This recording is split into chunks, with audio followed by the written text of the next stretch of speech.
Thank you, Janet, for coming today and sharing your experience. We're eager to hear from you. Thank you. Thank you for having me. By sharing my story, my hope is that it will have an impact on you and that will educate you on the importance of helping someone you might know that is in an abusive relationship.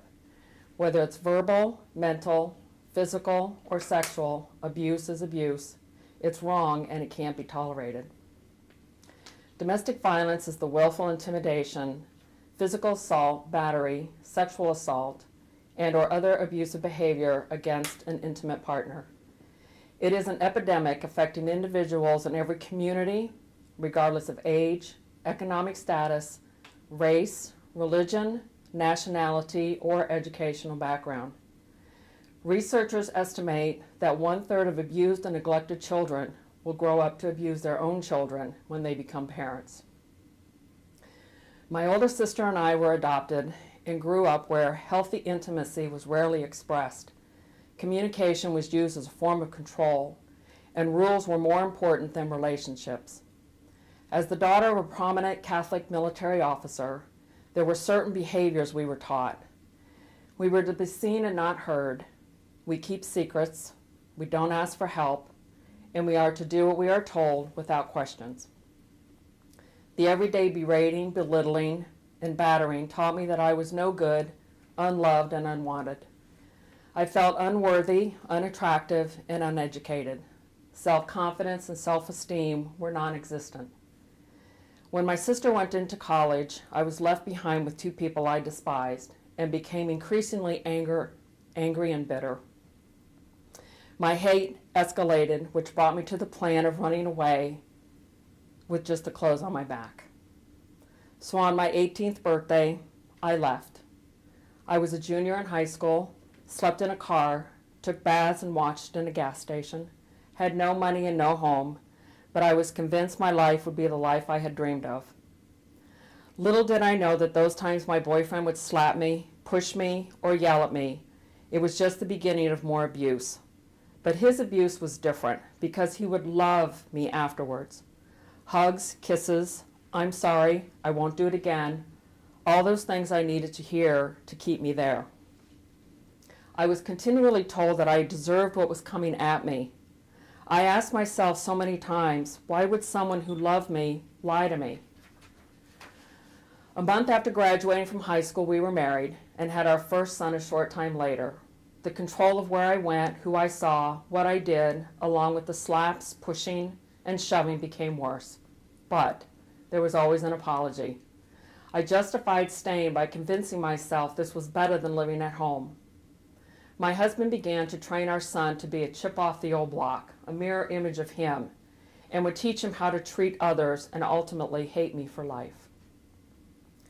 Statistics show that witnessing violence between one's parents or caretakers is the strongest risk factor of transmitting violent behavior from one generation to the next.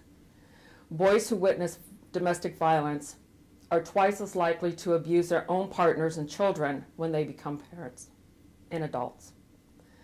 A couple of years later, I became pregnant with our second son, but because my husband had convinced himself he was another man's child, the beatings got worse. Black eyes, bloody noses, hair pulled, dragging me, throwing cans at me, hitting, kicking, and leaving marks all over my body, along with name-calling. I always wondered, why wouldn't someone help me?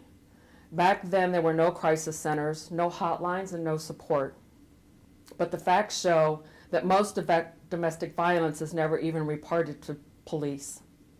Violence against women is often accompanied by emotionally abusive and controlling behavior and is part of a systematic pattern of dominance and control.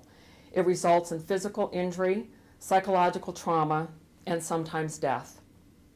Small things would trigger his temper and beatings: a pinhole in the windshield, a drop box of canned goods, getting high-centered over a pile of rocks, and talking on the phone without permission.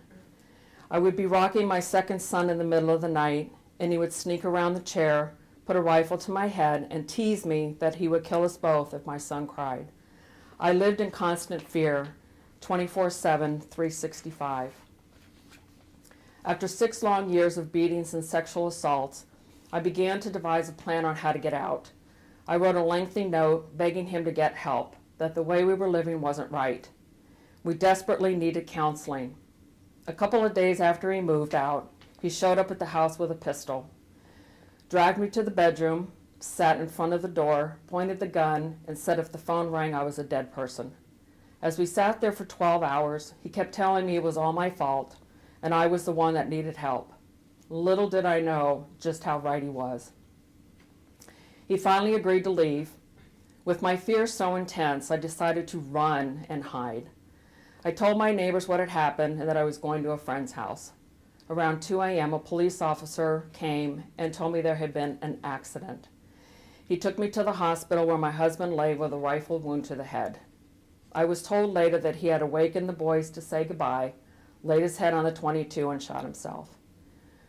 For the next 10 days, and because of the death threats from his large violent family, I needed escorts to and from the hospital and guards at the door while I sat with him in ICU. Then on Christmas Eve, I received the call that he had passed away.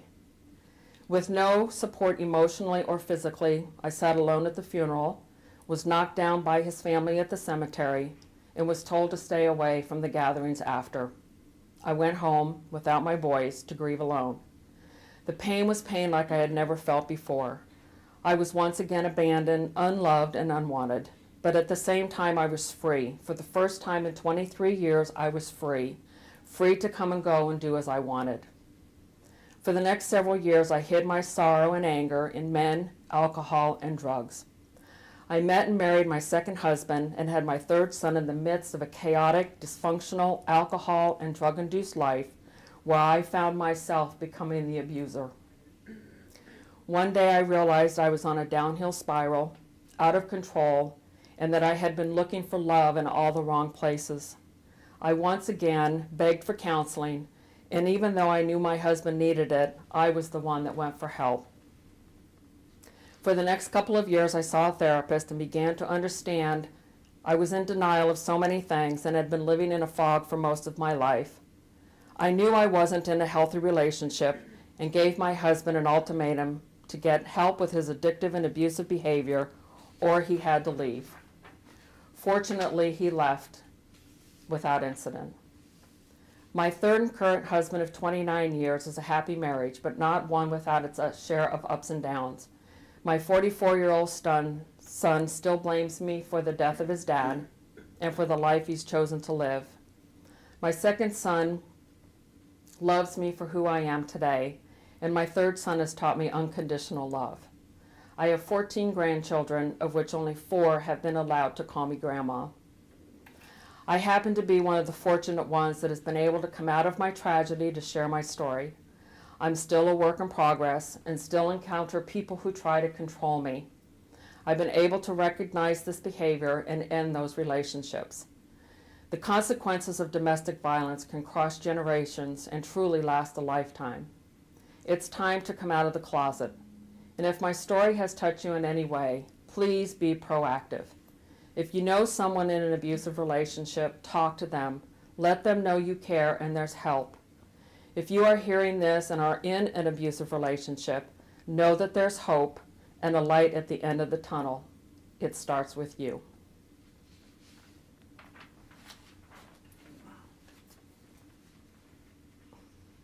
Thank you so much. You're welcome. Very empowering, very powerful. Can I just ask a few questions? Certainly. Back when you were in that difficult time, how could a friend, a neighbor, have reached out to you in some way to help you? Is there anything that they could have said or done that would have been helpful? There is. Just knowing that somebody cared would have helped. I don't know that it would have made me leave, but it would have helped just knowing that someone else knew. And I didn't find out until years later that there were people who knew. My mother knew, my sister-in-law knew, but nobody said anything. And so being there by yourself and alone, you feel alone and you feel like nobody cares. So would you say that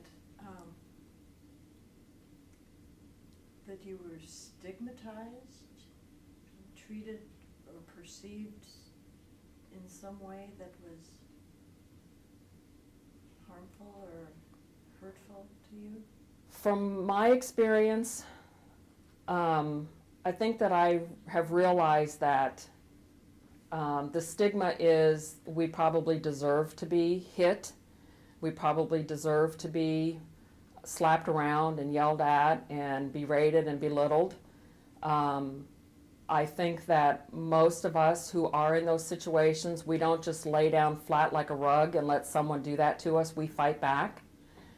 And so the stereotypical then would be, well, she must have deserved it because she yelled back at him, or she said something she shouldn't have said, so the natural thing to do is to slap her to shut her up. And that's not the right way to do it.